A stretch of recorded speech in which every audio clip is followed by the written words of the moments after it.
He leaned back in his chair, smug as a king on stolen land.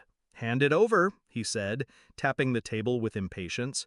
"It's not like you built the platform."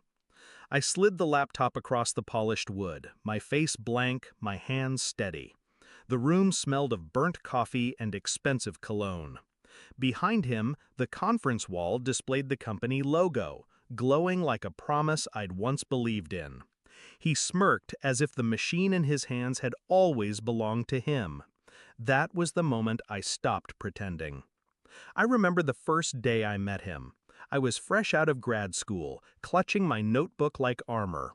He was the golden manager, sharp suit, sharper tongue, and the kind of confidence that made people nod without asking questions. "You've got ideas," he told me then. "I'll make sure they don't go to waste." I believed him. God, I believed him. For years I built in silence, line after line of code, architecture drafted on whiteboards until my hands shook with fatigue. What started as sketches in a dorm room became the platform investors were salivating over. He strutted through meetings, tossing out buzzwords, while I sat in the corner, invisible. But I told myself it didn't matter. If the product shined, so would I. I was wrong. The signs of betrayal were small at first. A missing credit on a slide deck, my diagrams cropped, my name erased. "Just optics," he said with a laugh. I ignored it. Then came the email I wasn't supposed to see. A thread between him and the board, pitching my work as his. Promises of patents under his name. My salary increase, better allocated elsewhere.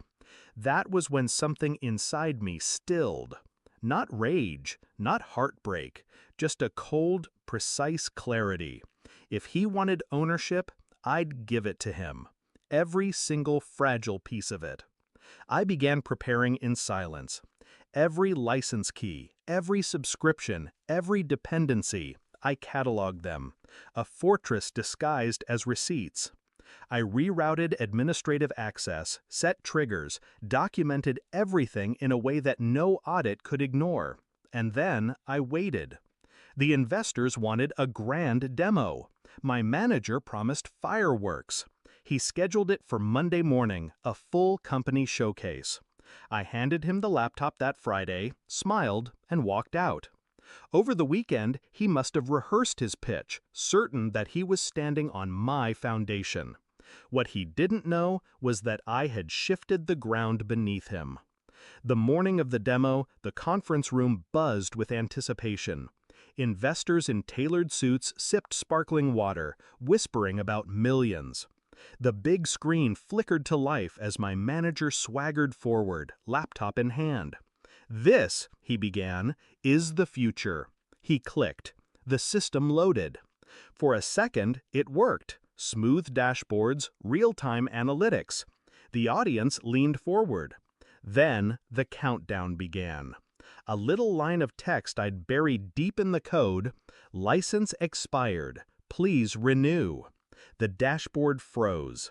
Charts dissolved into static. The investors frowned. He panicked, clicking furiously, sweat gathering at his temples. "What's happening?" one investor asked sharply. He stammered, tried to reset, but the system only coughed out error after error. Authentication failed. Access denied. One by one, the modules crumbled like dominoes. His face drained of color. That was when he noticed the envelope I'd left on the desk, slipped in with the laptop. His hands trembled as he opened it. Inside, receipts. Itemized, dated, signed. Every tool, every license, every component bought with my account under my name. My quiet handwriting across the bottom. Ownership isn't claimed in words, it's proven in paper. The investors demanded answers. He mumbled excuses, but their eyes were already on me, seated in the back row. For the first time, they saw me, not as a ghost in the machine, but as the architect holding the blueprints. I didn't gloat. I didn't need to. Silence was louder than his excuses. The board moved quickly after that. Contracts were reviewed, credits reassigned. My name resurfaced on patents and presentations. His was quietly scrubbed, his office emptied by Friday. When I think back, I don't feel guilt, only inevitability. He thought he could strip me of credit because he held the title. He thought ideas belonged to the loudest voice in the room. But code doesn't care about ego. Systems don't run on arrogance. I didn't destroy him. He destroyed himself the moment he underestimated me. So when people ask how I stayed calm while he demanded my laptop, I tell them the truth. I wasn't giving up control. I was handing him the rope, and he hung himself with it.